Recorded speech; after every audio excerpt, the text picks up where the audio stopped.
क्या होगा अगर आज के जमाने में जब भाभी पढ़ी लिखी आ जाए और बेचारी ननद अनपढ़ रह जाए। ऐसी ही कहानी थी कुछ उमा के घर में, जहाँ उसके बेटे बहू तो काफी पढ़े लिखे थे, पर उसकी रीना बेटी अनपढ़ थी। ऐसी ही एक दिन। भाभी जरा देखना किस चीज का कुरियर आया है। माफ करना दीदी, आप देख रही हैं ना, मैंने चेहरे पर फेस पैक लगाया है। मैं अभी कोई कुरियर नहीं पढ़कर बताऊंगी। ठीक है, जब आपका दिल करे तब आप ये कुरियर देख लेना। वैसे भी आपके ही नाम का आया है। क्या? मेरे नाम का कुरियर? अपने नाम का कुरियर सुनकर रीना जल्दी से उठती है और खोलकर देखने लगती है। तभी उसे याद आता है कि उसकी ननद तो अनपढ़ है। फिर उसको ये कैसे पता चला कि ये कुरियर रीना के नाम का है? दीदी, आप तो अनपढ़ हो ना, फिर आपको कैसे पता चला कि ये कुरियर मेरे नाम का है? डाकिए वाले ने बताया, तभी तो इसे मैं सीधा तुम्हारे कमरे में लेकर आई। अच्छा अच्छा, ठीक है, आप जाओ, इसमें कुछ नहीं है। क्योंकि रीना अनपढ़ थी इसलिए वो नैना की बातों का बुरा नहीं मानती थी। ऐसे ही कुछ दिन बीत जाते हैं और एक दिन रीना के हाथ में न्यूज़पेपर देखकर नैना जोर जोर से हंसने लगती है।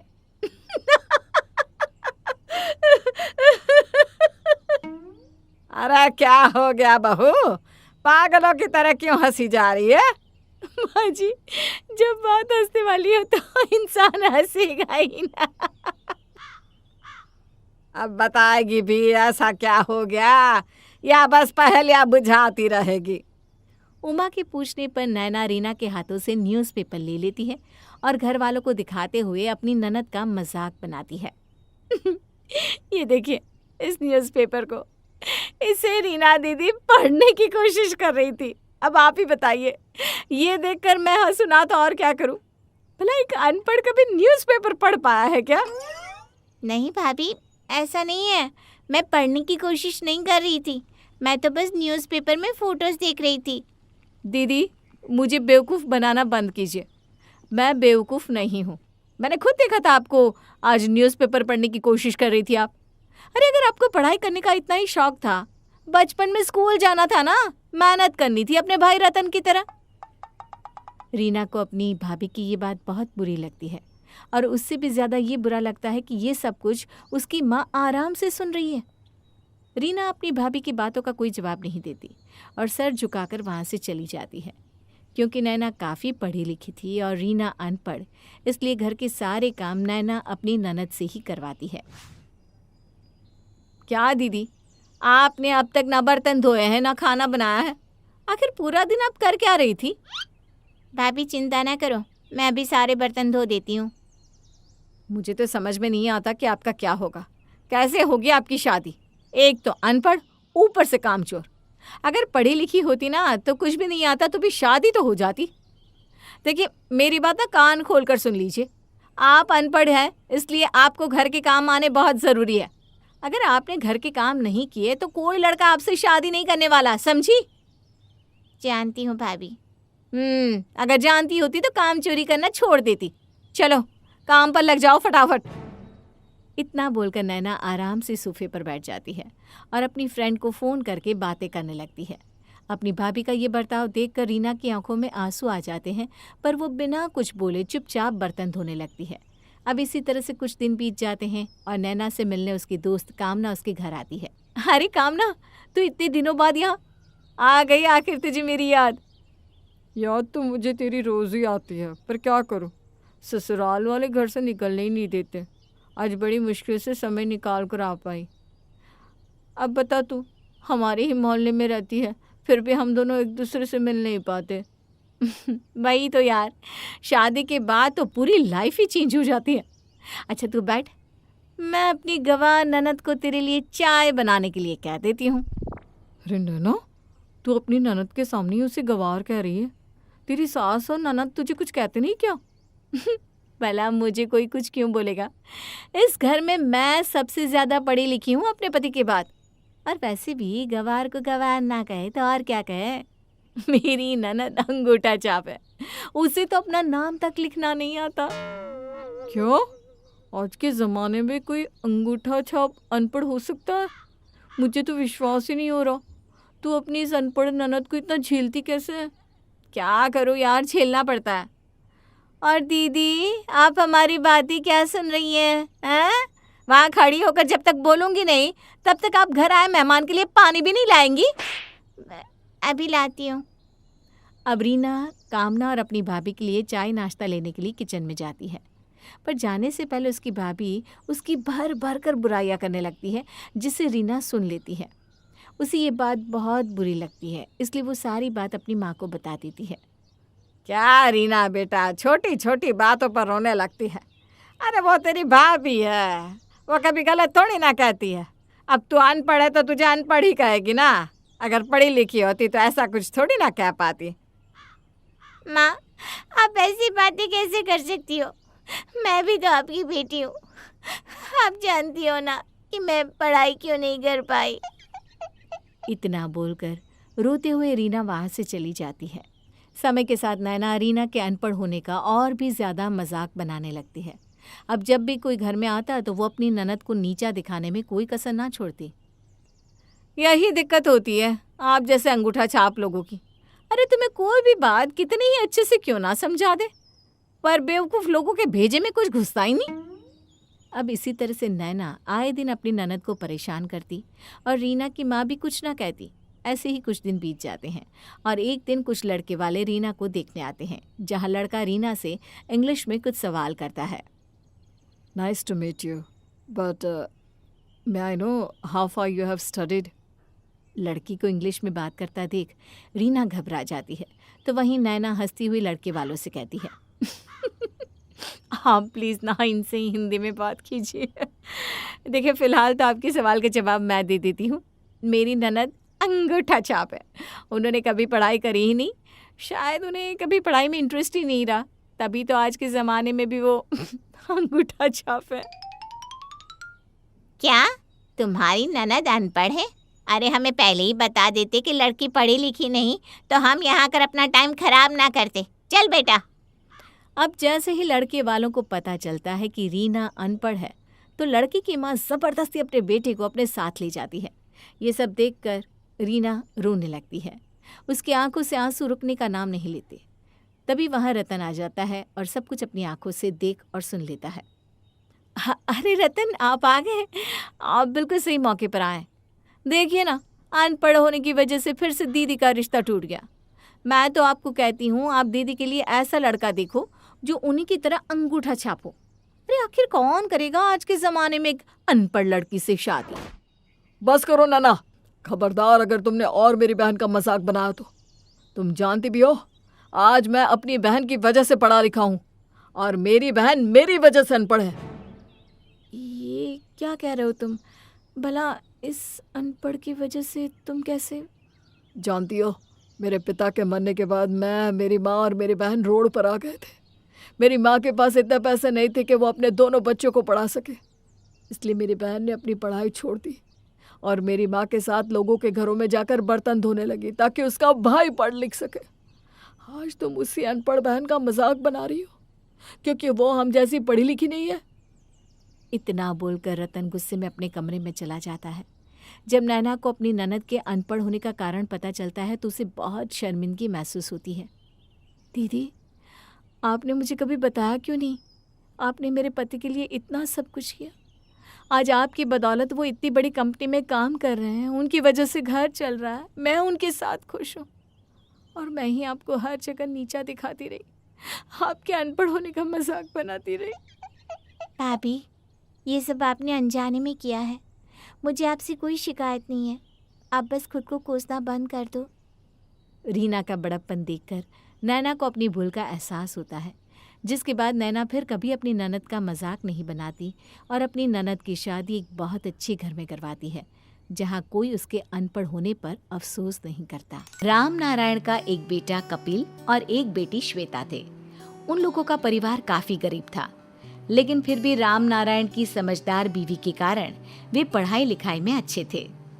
देख श्वेता, तेरा भाई कितना मन लगाकर पढ़ता है और एक तू है जो पढ़ाई के नाम पर ही। माँ, फिर शुरू मत हो जाना। मैं तो लंगड़ी टांग खेलने जा रही हूँ, बाहर सहेलियाँ खड़ी है। श्वेता, घर में रहो। वो लड़कियां मुझे ठीक नहीं लगती। सबके बाल में जूं है और ना बोलने का तरीका है ना बात करने का। नहीं नहीं, तुम घर पर रहो और माँ इसका बाहर जाना बंद करो। अच्छा, और तेरे दोस्त वो ठीक है जो सारा दिन क्रिकेट खेलते हैं? माँ मैं जा रही हूँ। श्वेता घर में किसी की बात न मानती। अरे श्वेता, क्या है ये? सूट कितना गंदा है, दूसरा पहन ले। और ये फिर से सर खुजा रही हो। भाई ने मना किया था ना उन लड़कियों के साथ रहने को। श्वेता बेटा, पढ़ने लिखने वाली लड़कियों के साथ रहा करो और थोड़ा बेटा खुद को ठीक रखा करो। कितनी गंदी रहती हो। अब तुम बड़ी हो गई हो, कल को शादी भी तो होनी है। पापा मेरे पास सिर्फ 4 सूट है और मैं इस झुग्गी में रहती हूँ, तो यही झुग्गी की लड़कियों के साथ ही तो खेलूंगी ना। खैर, लाख समझाने पर भी श्वेता का वही हाल रहता है। फिर एक दिन, देखिए जी, श्वेता से मैं तो परेशान हो गई हूँ। अरे कितना भी कहती हूँ लेकिन पढ़ाई लिखाई में उसका मन ही नहीं लगता।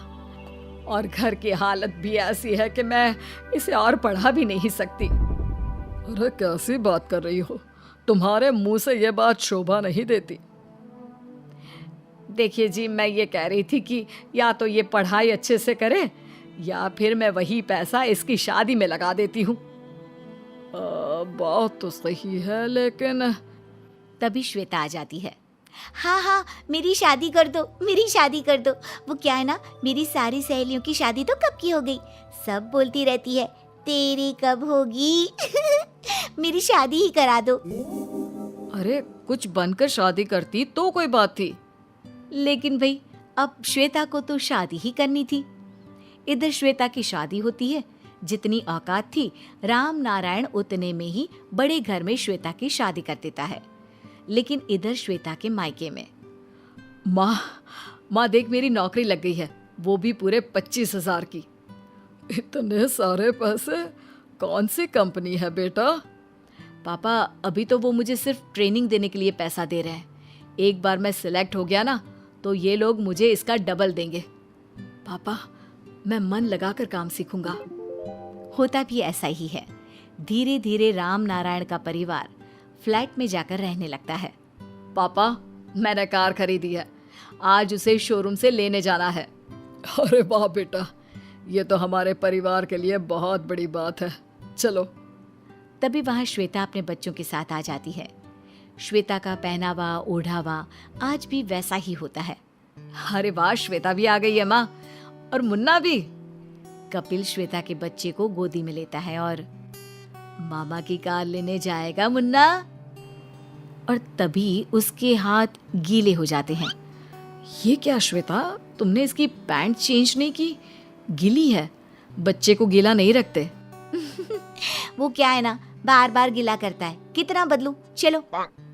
लेकिन माँ को श्वेता का पहनावा ठीक नहीं लगता। अरे श्वेता बेटा, तेरे लिए ना मैंने नई साड़ी रखी थी। नई कार लेने के लिए जा रहे हैं तो तू नई साड़ी ही पहन लेना। कपिल समझ जाता है कि माँ को श्वेता का ये रूप देखकर शर्म आ रही है और फिर श्वेता नई साड़ी पहनकर आ जाती है। माँ, ये साड़ी तो मैं आपके लिए लाया था। अरे कोई बात नहीं ना बेटा, मेरे पास तो बहुत सारी साड़ियाँ हैं। समय बीतता है। फिर एक दिन, माँ आपसे बात करनी है, कहाँ हो? मैं यहाँ हूँ बेटा, तेरे पापा के साथ बालकनी में, आजा। माँ, मैं आपको बताना चाह रहा था कि अरे क्यों घुमा रहा है बात को? कोई लड़की का मसला है क्या बेटा? हाँ पापा, वो क्या है ना, मेरे ऑफिस में है वो लड़की और मेरे बराबर ही काम करती है। तो क्या वो भी तेरे जितना ही कमाती है बेटा? हाँ माँ, पर बेटा वो कैसे मैनेज करेगी हम लोगों के घर? तभी वहाँ विभा आती है। नमस्ते आंटी, आप चिंता ना करें, मुझे कपिल ने सब कुछ बताया है। वो आंटी, कपिल एक बहुत ही होनहार लड़का है। मैं उसके साथ अपना भविष्य देखती हूँ, तो मुझे कोई प्रॉब्लम नहीं है। दोनों की शादी जल्दी ही हो जाती है, लेकिन शादी के बाद उन लोगों के घर रहने आ जाती है श्वेता। अरे ये कौन है? माँ नई नौकरानी रखी है क्या? अरे बेटा, कैसी बात कर रही हो? ये श्वेता है, शादी में तुमसे मिलवाया तो था, कपिल की बहन, तुम्हारी ननद। हाँ माँ, लेकिन वो श्वेता तो अलग थी, ये तो बिल्कुल। क्या भाभी, क्या अलग थी और क्या अब नहीं हो? हाँ, क्या कहना चाहती हैं आप? अरे वो तो 4-5 दिन मैंने पार्लर से मेकअप और ड्रेसिंग करवाया था। तभी। श्वेता, तू मेरे साथ मेरे कमरे में चल।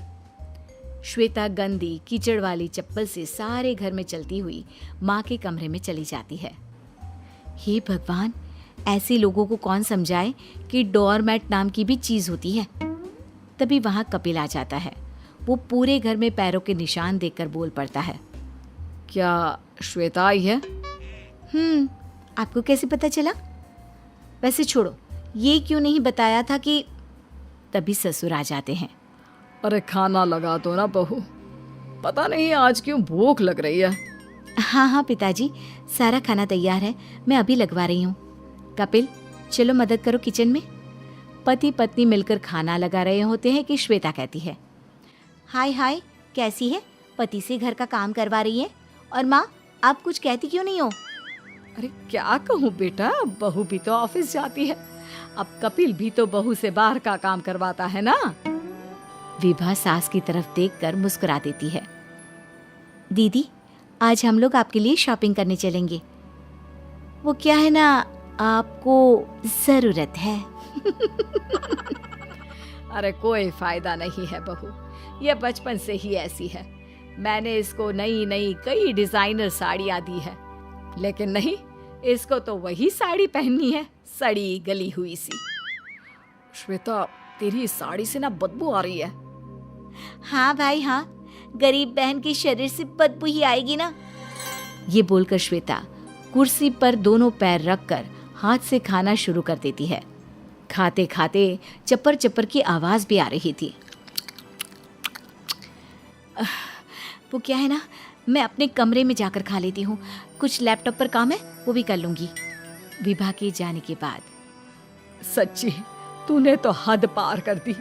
अरे तुझे बचपन से अच्छा माहौल देने की कोशिश की, लेकिन तू उन्हीं झोपड़पट्टी वाली लड़कियों के साथ घूमती। तुझे पढ़ाने की कोशिश की, पर नहीं, तेरा मन तो शादी में लगा रहा। अरे कई साल से सिखा रही हूँ कैसे पहने, क्या खाए, कैसे रहे, लेकिन नहीं। श्वेता को भी महसूस होता है कि वो आज अपने ही परिवार में फिट नहीं हो पा रही है। मुझे माफ कर दो माँ, मैं समझ रही हूँ। आगे से मैं भाभी और तुझसे सब सीख लूंगी।